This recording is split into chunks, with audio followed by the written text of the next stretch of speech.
Boa tarde, meus irmãos. Que a bondade do Pai seja sobre nós nesse dia. Graça do Senhor sobre cada um do seu povo. Meus irmãos, eu os convido a falarmos com Deus e, depois de falarmos com Deus, estudarmos a palavra do Senhor. Vamos então clamar ao Pai. Santíssimo Senhor, agradecemos pelo privilégio que temos de ser chamado pelo Teu nome. Obrigado por tanta graça, tanta bondade, tanta misericórdia. Louvado seja sempre o Teu nome, Senhor. Usa de bondade com a gente, ó Deus. Agrada-te de continuar estendendo a Tua mão sobre nós. Lembramos da irmã Daci, lembramos do Clay, do Diego, lembramos, ó Pai, do tio Valdomiro. Senhor, lembramos daqueles que estão com Covid. Senhor, visita cada um. O irmão Tiago, traga cura completa ao seu físico. Abençoa o Teu povo, ó Pai. Seja com o nosso tempo de estudo aqui na palavra. Em nome de Jesus Cristo eu te peço, ó Deus. Amém, Senhor. Amém. Meus irmãos, eu quero estudar com todos hoje sobre o voto precipitado de Saul. E da última vez a gente falou sobre o voto de Jefité, então vamos agora falar sobre o voto de Saul. Antes da gente estudar o texto propriamente dito, eu queria que nós pensássemos em Eclesiastes, capítulo 5, onde diz assim no versículo 2: Não te precipites com a tua boca, nem o teu coração se apresse a pronunciar palavra alguma diante de Deus, porque Deus está nos céus e tu na terra. Portanto, sejam poucas as tuas palavras.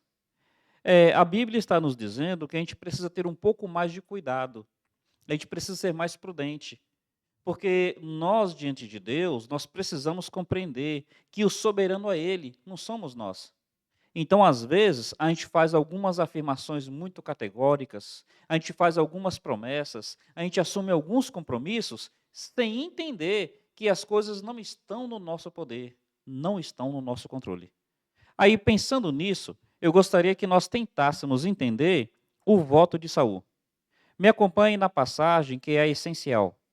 1 Samuel, capítulo 14. 1 Samuel, capítulo 14, diz assim: Estavam os homens de Israel angustiados naquele dia, porquanto Saul conjurara o povo, dizendo: Maldito o homem que comer pão antes do anoitecer, para que eu me vingue dos meus inimigos. Pelo que todo o povo se absteve de provar pão. Todo o povo chegou a um bosque, onde havia mel no chão. Chegando o povo ao bosque, eis que corria mel. Porém, ninguém chegou a mão à boca, porque o povo temia a conjuração. Jonatas, porém, não tinha ouvido quando seu pai conjurara o povo, e estendeu a ponta da vara que tinha na mão, e a molhou no favo de mel, e levando a mão à boca, tornaram a brilhar os seus olhos. Então respondeu um do povo: Teu pai conjurou solenemente o povo e disse: Maldito o homem que hoje comer pão. Estava exausto o povo. Então disse Jonatas: Meu pai turbou a terra. Ora, vede como brilham os meus olhos por ter eu provado um pouco deste mel. Quanto mais se o povo hoje tivesse comido livremente do que encontrou do despojo dos seus inimigos. Porém, desta vez, não foi tão grande a derrota dos filisteus. Feriram, porém, naquele dia os filisteus, desde Micmas ao Jalom. O povo se achava exausto, em extremo. Lançando o seu despojo, tomaram ovelhas, bois e bezerros, e os mataram no chão, e os comeram com sangue. Disto informaram a Saul, dizendo: Eis que o povo peca contra o Senhor, comendo com sangue. Disse ele: Procedestes alevosamente, rolai para aqui hoje uma grande pedra. Aí, meus irmãos, só para terminarmos a narrativa, verso mais embaixo, o verso 41. Desculpe, o verso 39. Meus irmãos, eu peço perdão. Na realidade, é o verso 36. Disse mais Saul: Desçamos esta noite no encalço dos filisteus, despojemo-los até o raiar do dia, e não deixamos de resto um homem sequer. Disseram: Faze tudo o que bem te parecer. Disse, porém, o sacerdote: Cheguemo-nos aqui a Deus. Então consultou Saul a Deus, dizendo: Descerei no encalço dos filisteus? Entregá-los-á nas mãos de Israel? Porém, aquele dia Deus não lhe respondeu.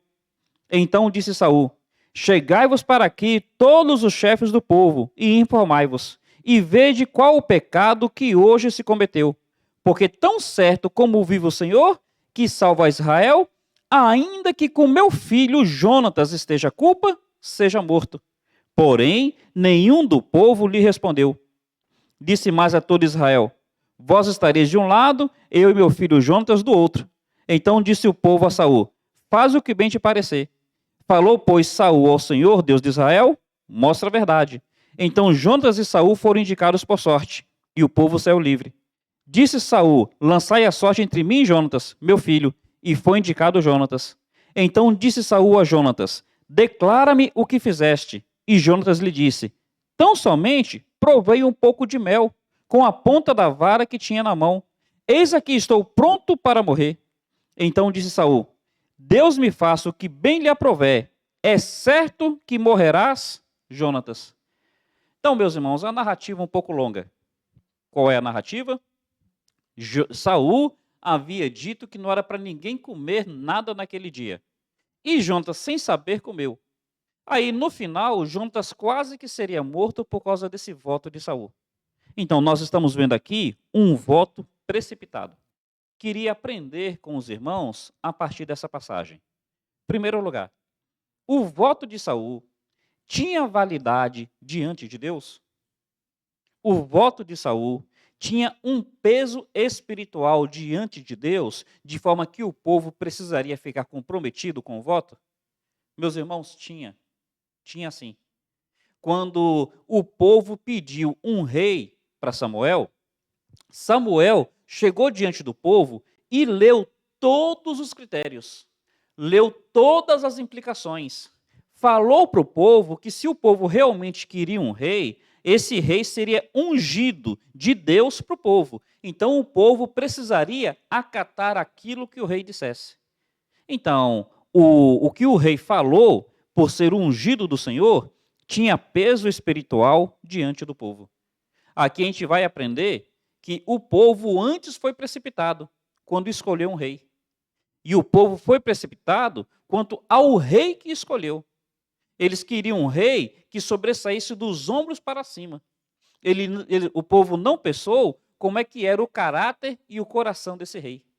Então, porque o povo foi precipitado em querer um rei, agora escolher um rei que era mais precipitado que o próprio povo. Meus irmãos, o voto do rei tinha peso espiritual diante do povo. Porque quando o povo quis um rei, o povo foi avisado que aquele rei seria ungido do Senhor. E o povo ficaria obrigado a obedecer aquele rei. Então, realmente, o povo estava compromissado com o voto do rei. Vamos pensar um pouquinho nisso? A pessoa vai entrar num relacionamento. Ela precisa entender que a partir do momento que ela entra em aliança com uma pessoa, aquilo que aquela pessoa fizer vai afetar diretamente a ela. O povo deveria pensar antes de querer um rei. E que tipo de rei quereria? Nós precisamos pensar antes de entrarmos no relacionamento. E com qual pessoa nós estamos nos relacionando? Percebe, meus irmãos, que tem lições muito práticas para certos contextos? Então, antes de se casar, pense com qual pessoa você está se casando. Porque aquilo que aquela pessoa fizer terá implicação para você, terá implicação para os filhos que você tiver com ela. Então, porque o povo não pensou um pouco antes, agora o povo está debaixo das decisões desse rei. Porque a mulher não pensa antes de casar, porque o homem não pensa antes de casar. Olha os dois agora debaixo das implicações da decisão do cônjuge. Tem lições muito preciosas para a gente aqui. Então, em primeiro lugar, realmente, o povo estava obrigado a cumprir o voto de Saul, porque Saul era um ungido do Senhor, ainda que um ungido tolo, ainda que um ungido precipitado. Mas foi o que o povo pediu. Indo adiante. Meus irmãos, quando nós vamos fazer um voto, nós precisamos pensar qual é a atitude do nosso voto. Por que a gente está fazendo aquele voto? Observa qual foi a atitude que Saul tinha. O verso 24. estavam os homens de Israel angustiados naquele dia, porquanto Saul conjurara o povo, dizendo: Maldito o homem que comer pão antes do anoitecer, para que eu me vingue dos meus inimigos, pelo que todo o povo se absteve de provar pão. Qual a motivação de Saul? Qual a atitude dele quando fez aquele voto? Meus irmãos, quando nós vamos fazer um voto, quando nós vamos assumir um compromisso, a gente precisa sondar o nosso coração para parar e pensar com qual atitude, com qual motivação. Saul, ele queria tão somente a vingança. Ele queria tão somente o derramar de sangues. Ele não estava preocupado com a glória de Deus. Ele estava preocupado com a sua própria vingança. Ele não estava preocupado com o bem de Israel. Ele só estava preocupado com a sua vingança. Então, ainda que Deus não fosse glorificado, ainda que o povo de Israel estivesse exausto, o que Saul está preocupado? Com a sua vingança. Meu irmão, nós precisamos parar e fazer uma sondagem. Quando nós assumimos certos compromissos, quando nós fazemos certas alianças, qual está sendo a motivação? Porque muitas vezes nós entramos em votos que vão trazer consequências prejudiciais a nós e aos nossos, tão somente por motivos egoístas, tão somente por motivos carnais, tão somente por motivos que realmente não deveriam ser alimentados. Então, antes de fazer um voto, considere qual a motivação, qual a atitude, por que você está fazendo esse voto? Para a glória de Deus? Realmente o Senhor vai ser engrandecido? É para o bem das pessoas que você ama e que amam você? É para o bem do seu casamento? É para o bem dos seus filhos? É para o bem da sua igreja? Meus irmãos, precisamos pensar nisso. Porque, senão, nós às vezes assumiremos compromissos que podem trazer sérias consequências a nós e aos nossos, tão somente porque nós fomos egoístas, nós fomos precipitados, nós só pensamos no agora, só pensamos em nós mesmos. Aí, indo adiante, uma lição a mais que a gente pode aprender acerca do voto de Saul. As pessoas envolvidas nesse voto precisam ter conhecimento e concordar com ele. Percebe que Jonatas, ele estava envolvido, mas ele nem sabia disso? Observa aqui um pouquinho mais embaixo, verso 39, desculpem, o verso 27. Jonatas, porém, não tinha ouvido quando seu pai o conjurara. Quer dizer, ele estava sob uma conjuração que ele nem tinha conhecimento. Meu irmão, se eu vou fazer um voto, veja bem, faz de conta que o meu voto é financeiro. Eu tenho esposa. Então, antes de assumir um compromisso financeiro, minha esposa tem que participar. Ela tem que tomar conhecimento e ver se ela concorda. Eu tenho que parar para pensar se o meu compromisso, o meu voto, não vai afetar os meus filhos. Eu preciso imaginar as pessoas que estão envolvidas, como é que será para elas, e pensar se elas concordam. Aí, meu irmão, só para isso daí ficar mais claro ainda, olha, por favor, o livro de Números, capítulo 30.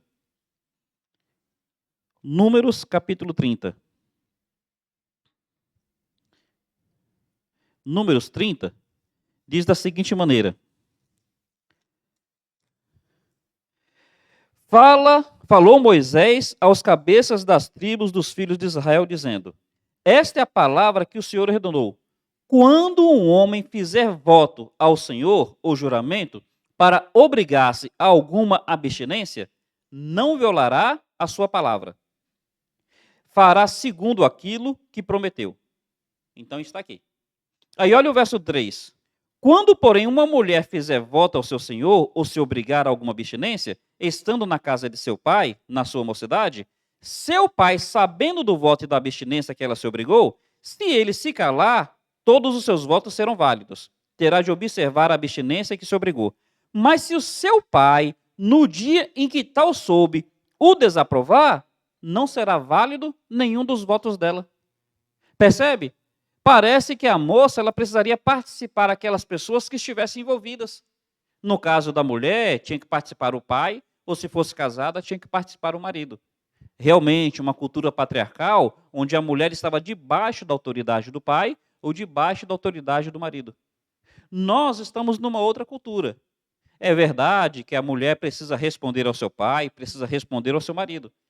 Mas, meus irmãos, o ponto que nós precisamos entender é que as pessoas que forem envolvidas no meu voto precisam ter consciência disso antes. E precisam concordar. Pastor, no Novo Testamento, tem algum princípio nesse sentido? Claro que tem. Abre lá em 1 Coríntios, capítulo 7. Ali vai falar especificamente sobre casamento. 1 Coríntios, capítulo 7, Paulo vai falar sobre o casal que quiser praticar jejum. E ali fala sobre um jejum da intimidade sexual. Olha o que Paulo explica ali sobre esse assunto de fazer voto. 1 Coríntios capítulo 7, no versículo 5, diz assim: não vos priveis um ao outro, salvo talvez por mútuo consentimento, por algum tempo, para vos dedicardes à oração, e novamente vos ajuntardes, para que Satanás não vos tente por causa da incontinência. Aqui está falando do casal que quiser praticar um tempo de abstinência sexual. Então está dizendo que, se for o caso, tem que ser por mútuo consentimento. Então a pessoa vai fazer um voto acerca da sua intimidade sexual. Eu vou tirar um tempo só para eu orar. O texto está dizendo que esse voto não pode ser feito sozinho, não. Tem que ser por mútuo consentimento. Então, meus irmãos, quando nós vamos fazer voto, o que a gente está aprendendo aqui, mediante a palavra de Deus? A gente está aprendendo que nós precisamos considerar a motivação do nosso voto, qual a atitude do nosso coração. E nós precisamos considerar se as pessoas que forem afetadas, as pessoas envolvidas, elas têm conhecimento e elas concordam. Porque às vezes elas nem sabem do que se trata. Ou talvez elas nem concordem com esse voto. E elas vão ser afetadas pelo meu voto involuntariamente. No caso de Saul, nós estamos percebendo que foi errado. Sigamos aqui adiante, por favor. Verso 26 diz assim: chegando o povo ao bosque, esse corria mel, porém ninguém chegou a mão à boca, porque o povo temia a conjuração. Meus irmãos, aqueles que tinham conhecimento, eles não se sentiram convidados a participarem do voto. Eles se sentiram obrigados. Eles deixaram de comer o mel, estavam com uma fome tremenda. Eles deixaram de comer o mel, não foi porque eles queriam participar desse voto. É só porque eles estavam temendo as consequências do voto. Quer dizer, as pessoas, elas precisam se sentir convidadas e não obrigadas. Aí eu, como pastor, eu vou chegar na minha igreja e vou dizer: meus irmãos, eu quero decretar aqui um jejum sobre a igreja. Não, não existe isso. Eu posso dizer: meus irmãos, eu quero convidá-los a praticarmos um tempo. Aqueles que quiserem participar, entre vocês e Deus. Meu compromisso é esse, vocês podem abraçar ou não.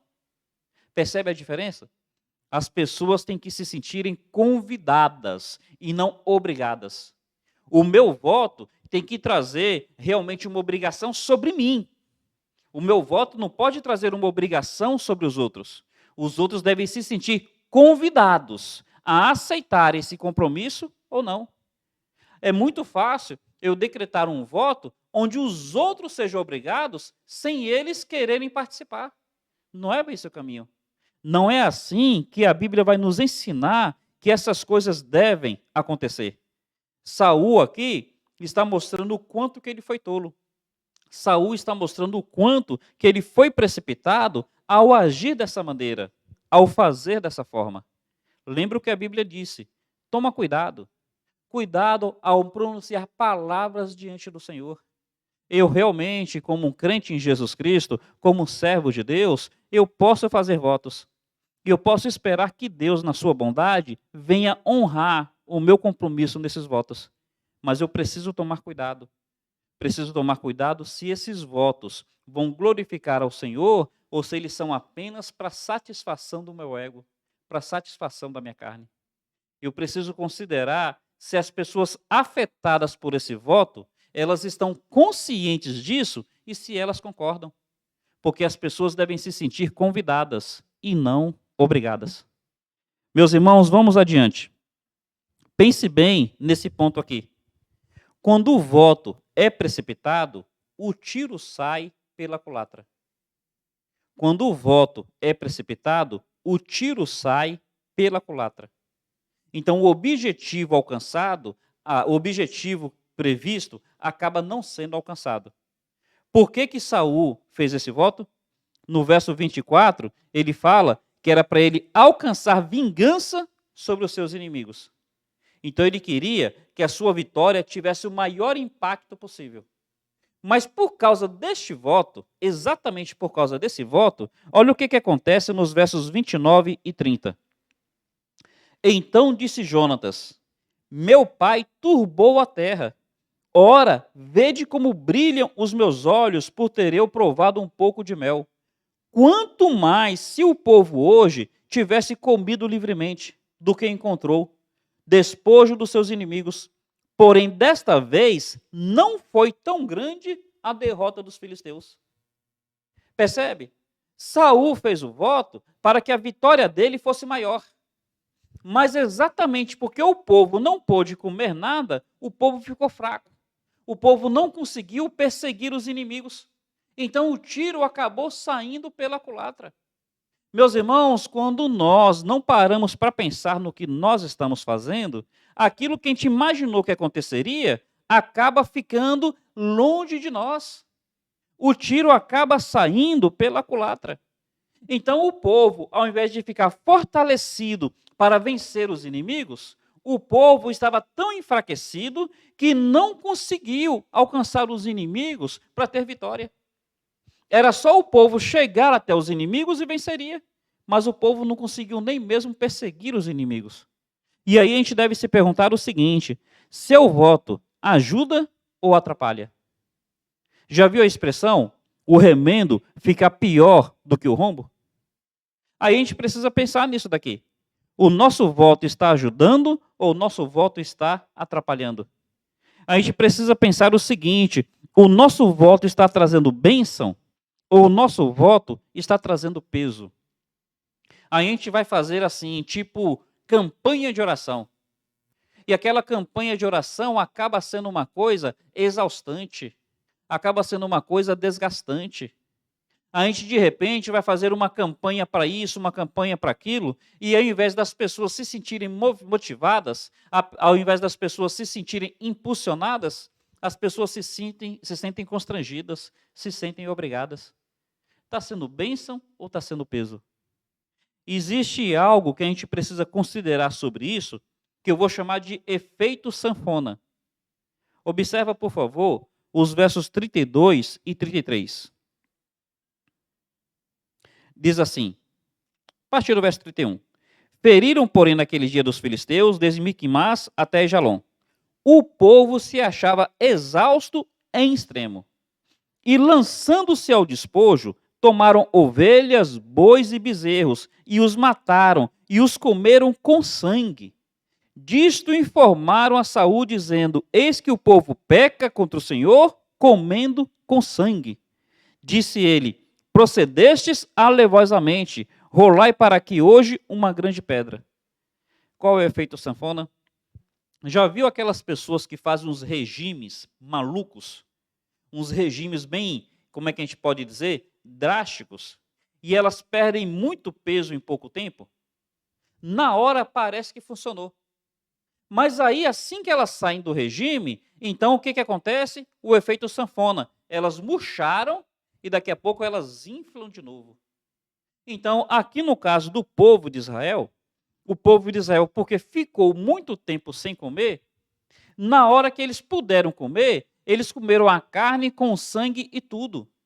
E nós sabemos que o povo de Israel não podia comer carne com sangue. O que Saul, sem perceber, ele fez?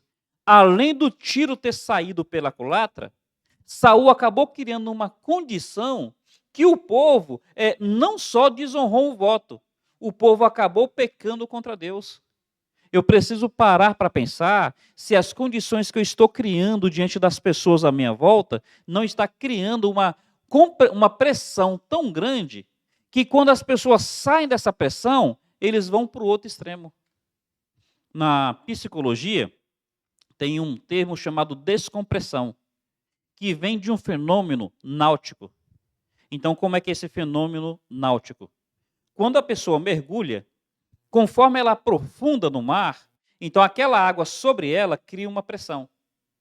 Aí vai pressionando, pressionando, e quando ela precisa voltar à tona, ela tem que voltar aos poucos. Ela precisa passar por uma sala de descompressão. Porque senão, a sua pressão interna está tão forte que ela pode sofrer um derrame. Aí a psicologia traz esse fenômeno náutico para o comportamento. As pessoas, quando elas ficam muito presas, quando elas são muito pressionadas, e elas de repente saem desse ambiente de pressão, elas acabam indo para o outro extremo. É por isso que filhos que são criados muito presos, quando dá uma brechinha para eles, muitas vezes eles acabam indo para o outro extremo. Então, foi o que Saul fez com o povo. Saul colocou sobre o povo uma pressão tão grande para não comer, que quando o povo pôde comer, comeu com sangue e tudo. Meus irmãos, o que a gente vai aprendendo aqui? Que os nossos votos têm que ajudar as pessoas a servir o Senhor e não acabar levando as pessoas a desonrarem o nome do Senhor. Eu preciso assumir um voto de participar da casa de Deus, mas que a minha família sinta isso como bênção e não como peso. Porque senão, quando o filho chega numa idade que ele não precisa mais estar sob a minha tutela, ele quer fazer qualquer outra coisa, menos participar da casa de Deus. Será que é porque eu não coloquei muita pressão nisso? A gente precisa considerar realidades como essas. E aqui, meus irmãos, caminhando para o final, eu quero trazer aqui duas últimas considerações. Duas últimas. E essas últimas considerações são as seguintes. Aqueles que mais gostam de fazer votos são os que menos deveriam fazer. Saul adorava fazer um voto. Olha qual o voto que ele vai fazer agora. Versos 37 a 39. Disse, porém, o sacerdote: cheguemo-nos aqui a Deus. Então consultou Saul a Deus, dizendo: descerei no encalço dos filisteus, entregá-los-ás na minha mão? Porém, aquele dia Deus não lhe respondeu. Então disse Saul: chegai-vos aqui todos os chefes do povo, e informai-vos, vede qual o pecado que hoje se cometeu. Porque, tão certo como vive o Senhor que salva Israel, ainda que com meu filho Jonatas esteja a culpa, seja morto. Percebe como é que Saul gostava de fazer voto? Quer dizer, agora ele está dizendo claramente: se for meu filho, eu mato meu filho. Oh, meus irmãos, cuidado para a gente não ser tão temerário. Quem mais gosta de fazer voto é quem menos deveria fazer voto. Vamos pensar assim em situações gerais? Quem mais gosta de gastar dinheiro é quem menos deveria gastar. Quem mais gosta de usar cartão de crédito é quem menos deveria usar cartão de crédito. Quem mais gosta de conversar é quem mais deveria ficar calado. Quem mais gosta de brincar é quem menos deveria fazer brincadeira. Meus irmãos, precisamos aprender uma coisa que se chama equilíbrio. Precisamos aprender uma coisa que se chama moderação. Precisamos aprender uma coisa que se chama pisar no freio. Então, às vezes, as pessoas elas gostam muito de estar em evidência. Elas gostam muito de falar certas coisas. Elas gostam muito de fazer certas afirmações. E são essas as pessoas que menos deveriam fazer. Eu fico pensando o quanto que esse princípio se aplica para mim. Porque em alguns desses aspectos, eu preciso tomar muito cuidado. Que o Senhor tenha misericórdia de mim. E se você reflete isso acerca de você, eu peço a misericórdia de Deus sobre você também. Último lugar, e aqui a gente encerra. Cuidado quando o seu voto te coloca numa posição onde você fica igual àquela situação dos medos e dos persas que não se podem revogar. Olha os versos 43, 44. Diz assim: disse então Saul a Jonatas: declara-me o que fizeste. Jonatas lhe disse: tão somente provei um pouco de mel com a ponta da vara que tinha na minha mão. Eis aqui estou pronto para morrer. Então disse Saul: Deus me faça o que bem lhe aprouver. É certo que morrerás. Olha, Saul ficou agora comprometido com o seu voto irrefletido. Ele estava numa posição, como diz lá nas histórias de Daniel, a palavra do medo e do persa que não se pode revogar. O rei falou que no caso de Daniel, que quem orasse durante um mês seria lançado na fornalha, na cova dos leões. Aí ele descobriu depois que quem estava orando era Daniel. O rei não queria lançar Daniel na cova, mas porque o rei deu a sua palavra, não podia voltar atrás. Meu irmão, cuidado. Cuidado. Às vezes a gente é tão rápido em dar certas palavras, depois a gente fica comprometido. Depois a gente fica ou um homem sem palavra, ou uma mulher sem palavra, ou então fica tendo que cumprir coisas que vão nos fazer mal. Pensa bem nisso. Olha, os votos que nós precisamos fazer, e esse sim nós precisamos cumprir. O voto de salvação. Não é isso que Davi falou? Cumprirei os meus votos e tomarei o cálice da salvação. Voto de consagração, voto de casamento, voto de fidelidade. Realmente são votos que nós precisamos fazer. Voto de compromisso com Deus, com a casa de Deus, com o povo de Deus. Votos assim nós precisamos e devemos fazer. Mas, meus irmãos, tomemos cuidado com aqueles votos que são irrefletidos, aqueles votos que são precipitados, aqueles votos que querem tão somente satisfazer o nosso ego, satisfazer a nossa carne. Eu sei que o estudo hoje possa ter tido um assunto assim que é mais particular, mas eu espero que de alguma maneira tenha nos ajudado a refletir sobre lições como essas. Que a palavra de Deus tenha sempre liberdade em nossos corações. Vamos falar com o Senhor. Pai amado, muito obrigado por saber que o Senhor está sempre nos ensinando, que os nossos corações estejam sensíveis à Tua voz, aprendendo cada vez mais de Ti. Toma-nos nas Tuas mãos, ó Pai, e nos ajuda a viver para a Tua glória. Em nome de Jesus Cristo eu te peço, ó Deus. Amém, Senhor. Amém. Meus irmãos, um carinhoso abraço. Amanhã à tarde estaremos mais uma vez reunidos para aprendermos da sua palavra. Deus abençoe a cada um dos irmãos. Até mais.